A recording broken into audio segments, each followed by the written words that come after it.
Well, I can't say that was a whole lot of fun to race. Was that a whole lot of fun to watch? I can say that as a spectator, there was what felt like more laps under caution than there was actual racing. But all that and more coming up with you, Zach. Can't wait to get into it. Let's get into it here on the Spin Move iRacing Network.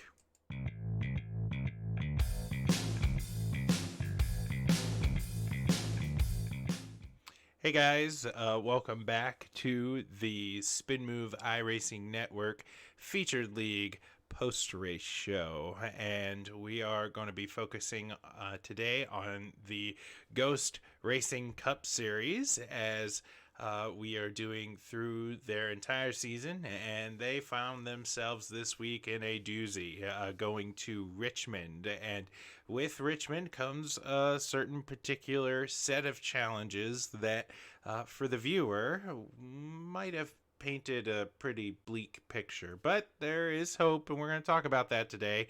There are things to learn even off of a race where, as David shared, there were quite a number of caution and caution laps for that matter. Say hi to the internet, David. Good evening, everybody. Glad to be alongside you here, Zach. And yes, it was quite an interesting race to sit back and watch and not be a driver this week. So I'm interested to pick your brain and hear your thoughts on some of these topics we've chosen. Yeah, absolutely. So, as you can see on your screen, we're going to be reviewing the Ghost 200 at Richmond Raceway. And there's a few things that we're going to go over that we typically do every time that we review a race together. So, we're going to go through the top finishers. We're going to take a look at points and really start to unpack okay, who is a contender for this for the long haul? We've done a super speedway. We've done whatever you classify old Atlanta, and then we move on to a short track style of Richmond. So we kind of have a good picture of what the talent level of these guys are going to look like. So with top finishers and points, we're going to start to see some patterns, and we're going to break that down here. We're also going to talk about what it means to watch and maybe race in what was a pace lap simulator that was hard at some points. There were, in fact, two distinct green flag runs in this 200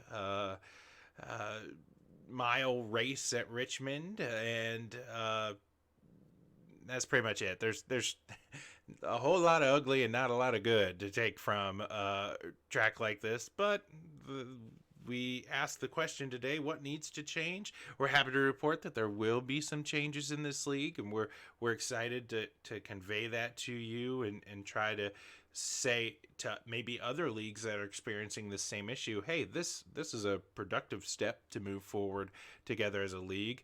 We talked about short tracks and short tempers, and man, did they not disappoint when Richmond rolled along. So we're gonna talk about that for our time together. And then also a shout out to the RC of this league by the time we're done together today. David, we are going to talk about these top finishers. And I I feel like we've been duped. So we picked Nathan Estep to win this race. And if anybody is watching this show consistently, you know that in the history of this show, we've never been wrong when it comes to picking a driver to win the race. Now, we've only been in existence for 3 races, but that's statistics besides the point. Only to find out when I cranked up the sim rig and got going, Nathan Estep didn't race. So we did pick dark horses. They didn't win either, but I think we should get a mulligan for this week. How about you?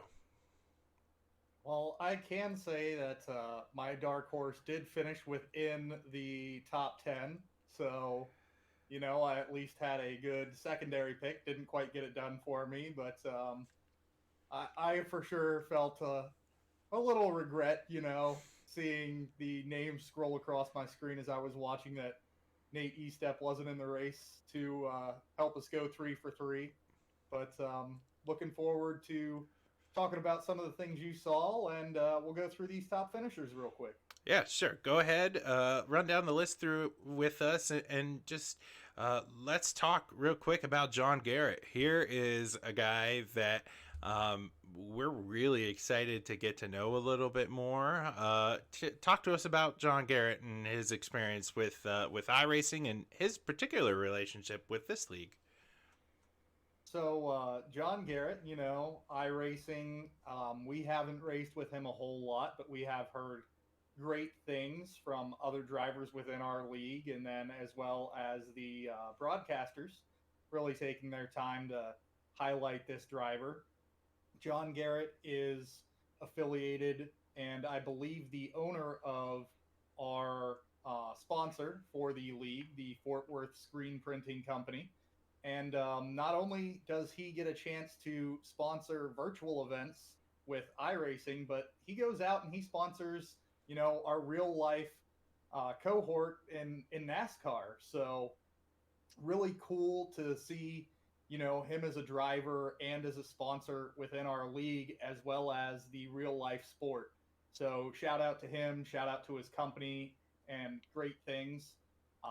I know the broadcast mentioned it, I believe, last week when we were at Atlanta, that John got a chance to test out an ARCA car at Daytona. So also some very cool things there.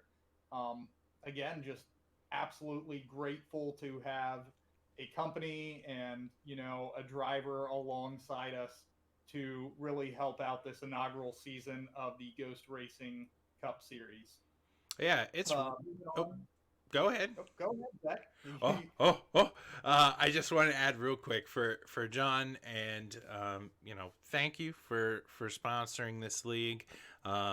This is a little bit of a different take from David and I, because in the future we'd hope that this becomes a service on the Spin Move iRacing network, and we take a look at leagues that we don't race in, but particularly this league means a lot to us. The leadership of this league we really believe in, and sponsors really help with the cost of the league, and for guys like me to afford leagues like this, it keeps costs down for drivers. And so thank you, John, and we are excited to see that, hey, not only you get your name on the whole shebang, but you get your name on the winning card. That's pretty cool. So that's awesome. But yeah, just it's really important if you're starting a league, just send out feelers. Go try to find companies, people that are connected perhaps with NASCAR, that have a passion for iRacing, that want to get their business out there.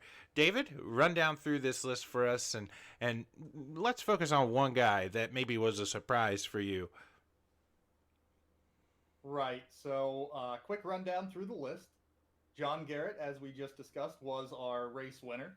We then have Brock Whitehead coming in second, Dylan McDonald, number 3, Dan Miglin, number 4, Chris Reese coming in at number 5, Christian Ruse in number 6, Kevin Gibney coming in 7th, Jeffrey Vickery in 8th, Wes Fuller in 9th, and Chris Hubka, the league admin, coming in for 10th. So definitely something to look at there for Chris to make a top 10. That's pretty cool.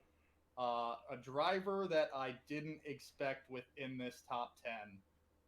Looking down through the list, I don't think that I have heard anything about him or really even seen his name while I've been racing. So I'm going to have to pick out Dylan McDonald, our number 3 finisher on the podium there. Definitely a surprise for me. Interested to hear your thoughts, or if you got a chance to race alongside him here at Richmond, Zach. Well, I was pretty much everywhere in the field except for, right up front. But I'm pretty sure we read in Discord that Dylan himself was surprised he finished this high at Richmond. A couple guys on this top 10 chart are surprised they finished this well at Richmond, a track that they're not particularly strong at. And I think that was a big theme throughout the day. If you keep your car out of trouble and you found yourself up front towards the end, especially as cautions really started to pile up towards the end and really eliminated any opportunity to pass. If you had track position, you were going to secure a top 10 finish. And so I'm looking at guys, like you said, like Dylan Mcdonald, that really needed a strong run. Also, Chris Hupka, that's a guy who he's the admin of the league. There is some pressure on that 5 car every time he gets out there because people are looking at him as the guy in charge, and we're all rooting for him. So just rooting for him behind us, and but it was good to see him get a top 10. Moving forward in our time, let's take a look here at our rundown one more time because there are a few more things that we need to discuss, and one of the things that we like to go back to every week is points, and we think the points battle is important and provides a broader scope for the league. So, David, taking a look here at points, we all know who they're chasing, right? We all know that they're running after Trey Whitehead. But who's one guy up here in the points that you are interested in sort of following now? Now that we're 3 races in, they tend to have a little bit of momentum. So looking through this list, I have to say, after hearing a little bit more of the backstory this week with John Garrett being that consistent driver, I would say that he's definitely somebody I'm going to have to keep an eye on this season. Robert Lawrence, Robbie Lawrence there, led a good portion of this race. So obviously he knows a thing or two about short track racing. So something to keep an eye on there. And then, I've said it from the beginning. I had my eyes on Dan Miglin from the preseason races we had done. So a couple of names here sprouting up in our top 10 points that I'm interested to keep an eye on throughout our season and see what happens. Yeah, so just looking at this right now in our software, just know that Jeffrey Vickery is not a odd name. I can't believe we missed that, right? I make those, I send them to you. We both look at them. They both wound up in our software program. We look at everything before we get started, and there's Jeffrey Vickery. So I think because there's a typo, let's talk about Jeffrey Vickery here at in the top 10. Here's a guy who can show you every week, no matter what track we're at, he's got some speed. He's got some top 10 speed. And more times often than not, he is that quiet racer where in our time with him, he's not going to be out there maybe winning all the stages. He's not going to be out there battling for the top 5. But you know where he is at? He's probably from like 8th to 15th, really taking care of his stuff. And then by the end of the race, he just winds up in these positions where it's a strong run, it's a confident run, and those are the kinds of finishes that we're going to see drivers start to mount over and over again, getting into the top 10. So Jeffrey, you know what? I know you look forward to these shows. We're sorry we spelled your name wrong, but it gave you a whole segment here on the Spin Move iRacing Network. But shout out to you, and shout out to the top 10 here in points. Taking a look here at our rundown once again, let's talk about the glaring elephant in the room ominously staring at you. It is the fact that if you were a driver or if you were a spectator, which is represented here on our panel this week, this was a pace lap simulator. It was a race where drivers really struggled with maintaining distance, and just restarts were an issue, and being able to guide the car out of 2, out of 4, where the back end of the car got particularly loose. It really provided for these drivers a tough time to well, run and run well. But there are a few reasons why it wound up that way. Um, David, I don't know if you caught this as a spectator, maybe in Discord, but were you aware of the setup, uh, the setup happenings in this during practice? I was made aware just before race time, and I was really, really rooting for you guys, hoping that it would get fixed. Sadly, in case anybody watching our show was not aware, there are two different types of setups that the admin can choose from for this league. There are the fixed setups, which are a little bit more finely tuned and ready to go for drivers to get out there and run, which is what our league usually does. And then there are what they call the open base setups for these cars. The open base setup is kind of tuned to how the track's going to handle and gives you a general feel of what the car would typically be for your average NASCAR team showing up to the track right before practice, kind of setting that car up to a default setup. So that is the setup that was chosen this week for the race for the drivers. I believe it was done mistakenly. Chris Hubka has a lot of things on his plate and doesn't always get a chance to verify that he selected the right file. So I wholeheartedly believe that that was a mistake when he was setting up the race. And I'll let you talk about how the difference between those two setups was, because I know that there was a practice session that had the correct setup, and that's what drivers were expecting come race time. So go ahead, Zach. Yeah, absolutely. So there was a practice made available for these drivers to take advantage of the racetrack, just like this league does every week. And if you're not part of a league that supplies practice opportunities for drivers to get on, you need to voice that to the admins, because that's a sign of a healthy league. There's opportunities for guys to get better, to learn off of one another, and this league does a good job at that.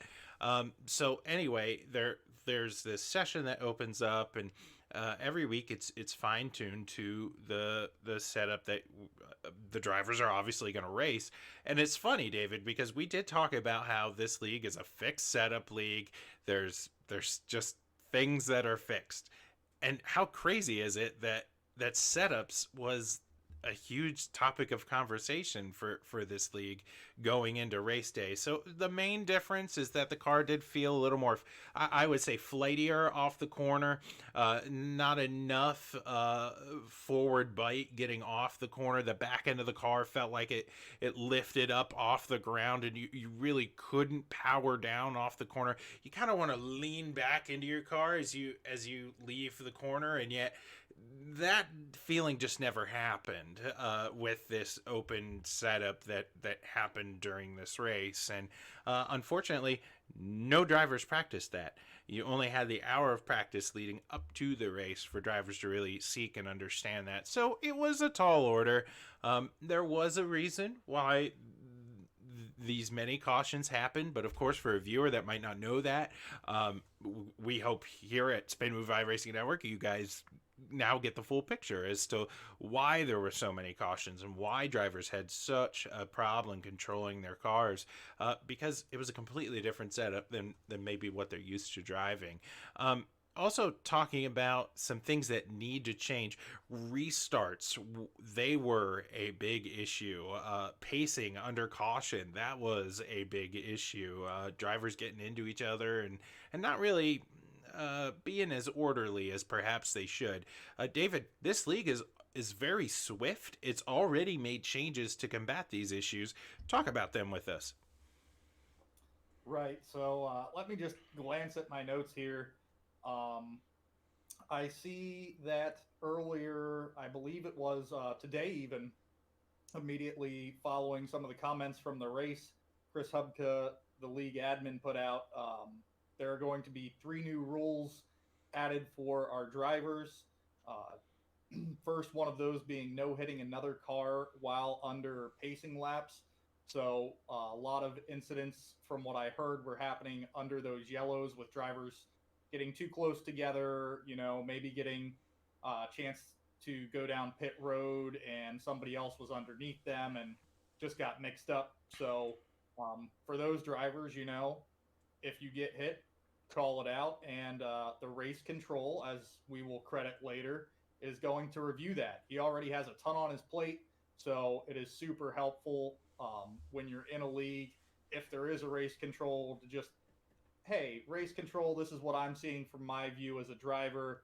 Can you take a look at it for me and let me know if there's something going on? The next rule change is for cautions. We already have a rule that if you were involved in an accident, you get an EOL. Well, now we're going a little bit farther. And for those of you that don't know, an EOL is an end of line penalty, meaning that that driver falls back to the end of the longest line on that next restart. So your first caused accident, still going to be that EOL penalty, send you to the back of the longest line. Your second caused accident is going to be a 1 lap penalty. Not 100% sure how they're going to assess that, but you will lose a lap under the next pacing or green flag run. And then your third caused caution that you are found at fault of through RC. RC will review all of these accidents. You will be disqualified from the race. So, huge implications there for drivers that aren't really looking out for obviously their own car, but then causing problems with somebody else's vehicle. So keep that in mind. Something to look for in other leagues that have similar rules. These leagues are trying to keep it as clean as possible. So they make these rules to discourage that behavior from drivers. The final rule change here is that there will be no 3 wide until the backstretch. The only exception will be on a restart if a car has spun their tires or takes off extremely slowly. And even then, you are not to advance your position past that, beyond that slow car, I should say. So if somebody is going slow and they manage to drop down below the field, you can pass them if they are going incredibly slowly comparative to the field or if they have spun their tires. If you do advance your position, you're going to get a drive-through penalty. Depending on the track, this can bring you a lap down, potentially at some of these tracks 2 or 3 laps down at some of the longest pit road stretches. So definitely some things these drivers have to keep in mind going forward. And I think it's a really good change for the league and should discourage a lot of this strange behavior and things that I believe led to a lot of incidents and cautions last night. Yeah, absolutely, and thank you for covering all those things. And again, if you're watching this show and you're thinking about joining a league, or if you're maybe thinking about, hey, I'm gonna make my own league, make sure you look out for some of these things. Where this league that we're covering is on top of stuff, right? We talked about penalties, we talked about now rule changes again, and they're just trying to be as proactive as they can from race to race so that the drivers can have a good time, the broadcasters can have a good time, and ultimately we don't experience a race like Richmond again on the schedule. But let's talk about short track and shorter tempers for this time. We did watch quite a few people during our time together get into it with some guys out there at Richmond. We said that would happen. I don't want to brag, but man, when we're right, we're right. And sure enough, there were guys out here on the racetrack that really couldn't let things go, and got to the point where some chats throughout the race, they were disabled, and we talked about that being a very real possibility at this track, and being able to watch guys from in the cockpit kind of get into it with each other. That was really interesting from a driver's standpoint. But David, I kind of want to hear from you as I pose this question about tempers. What does it take from a driver to say, okay, the the grudges of last week are last week, and I have to put that to bed and focus on the next track. Is that a difficult thing to do, or are drivers more inclined to say, you know what, I'm going to remember that? So I think specifically, with these rule sets and things that are being put in place by the admin, there are consequences, of course, to going out and causing incidents with another driver, especially now with the first one being an end of line penalty, the second one being losing a lap, and the third one being a disqualification. If the league admin is consistently seeing a driver attacking another driver or just causing a ton of incidents in general, I'm sure, this league not only has the league admin, but we have the team owners chat. So the team owners can all get together and bring up, hey, this guy is obviously acting in retaliation, and the league admin is very sensitive to that and takes the input from these team owners and then makes changes. So that person could quickly find themselves out of this league if they can't let it go week after week. On the other side of that, you're going to have a few drivers out there that, hey, we were just at a short track at Richmond. Maybe my temper got a little bit away from me, but I've sat back, I've looked at this race. Everybody was struggling. Maybe that incident that I thought was a big deal really just happened to be a racing incident, and it was completely out of my control, their control. Nothing could have happened. And they're going to let it go come the next week and just get out there and try to get the best finish they can, rather than focusing on that one driver that, man, I just got to beat him up or go get in front of him and make sure I slow him down. Yeah. So definitely interested to hear your thoughts on how you think drivers will handle this going forward, and if you think maybe we'll see a penalty or two in the future from it. Yeah, I definitely think that there are a few drivers that have done this a long time, and they know that it's just short track racing, and there's nothing more I can do. We're going to put that to bed and move on to next week. There are also drivers in this league that understand, I'm going to Dover, or I'm going to the next track that I'm strong at. I'm probably not going to see that person anymore. And drivers move on that way. I like you said, I think the league is very proactive. I think the leadership is very proactive. They have an excellent RC that makes sure that things are on the up and up. So understanding that there is importance to identify, hey, I've done wrong, or hey, you've done wrong, we need to talk about it during the week. But we do those things to put those things to bed and to not let that be an issue moving forward. Good stuff. One more thing to take away. Again, this show right now, I'm looking, David, we're 28 minutes in, so it's probably going to be a little bit over a half an hour long episode for a race recap. There's a lot of things to unpack here, and even on a race where, man, there's a lot of yellow flags, there's a lot of caution laps, there's arguably as many caution laps as there were green flag laps, and it was difficult. It was a really difficult race.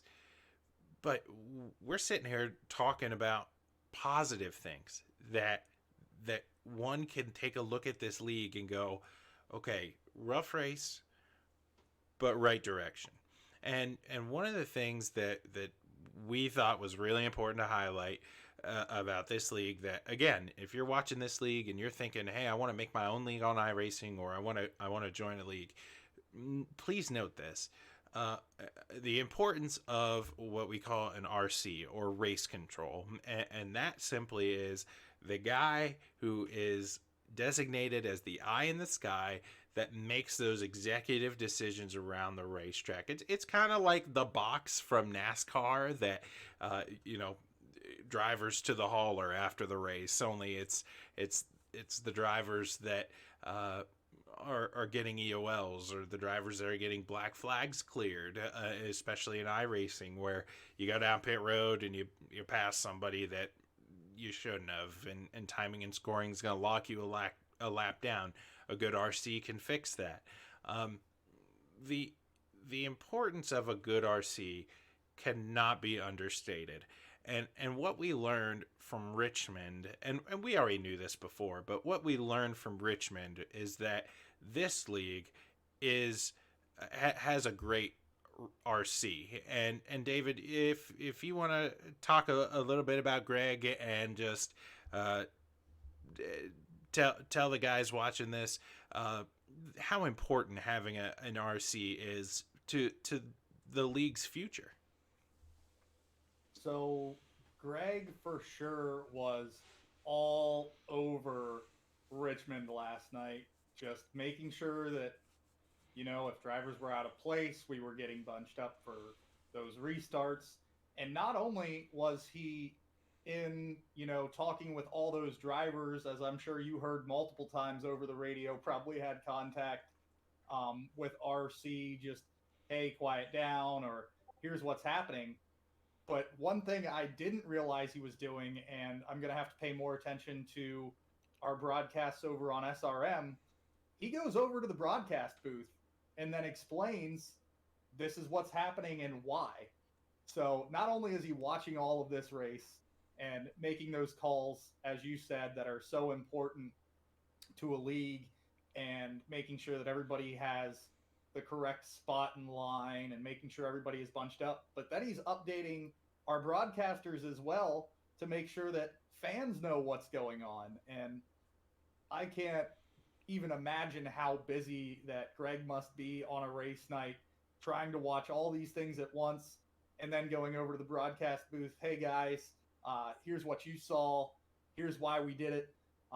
Here's how we're moving forward. So huge props, huge shout out. So much thanks to Mr. Greg Wood and all that he does for this league. And for sure, as you mentioned, if anybody is looking to start a league or looking at other leagues, an easy thing to bring in and will benefit your league so much is just that race control. And it will really make lives so much easier for drivers and admins to have somebody else that's not racing to just really be able to look at things and assess those penalties in race as needed. Yeah, absolutely. So from us to you, Greg, as drivers, as spectator drivers, thank you. And it's really hard to find a good RC out there. We're only 3 races in. We know we have a good one. So thank you. And to any leagues that are out there searching, good luck for your search for an RC, because he can really make a difference. He or she can make a difference for a league out there. David, as we wrap up this evening, like I said, we're at 33 minutes. These shows, I didn't expect to be this long, but at the end of the day, that's what this show needs. So any final thoughts about Richmond? Man, just so much to cover out of a short track, and maybe even in the 33 minutes or 35 minutes we didn't cover everything that was on everybody's mind. But I sure hope that we were able to bring some great context into this race, and I think we explored the issues and things that were probably at the forefront of a lot of people's mind for this race. And I look forward to Dover coming up this next week, and hope that we will have plenty to talk about in our pre-race show coming up, Zach. Yeah, absolutely. And even though this race is difficult, there's a lot of cautions. It was difficult as a broadcaster, as a viewer, as a driver, as an RC, all these perspectives. Richmond was difficult. We hope that we've shown that, yes, through all that difficulty, this is what a good league looks like when they try to fix things and be on top of things. And there's still good things to be brought out of that. It does take skill to finish in the top 10, even of a demo derby and iRacing. So regardless, it was 1 week.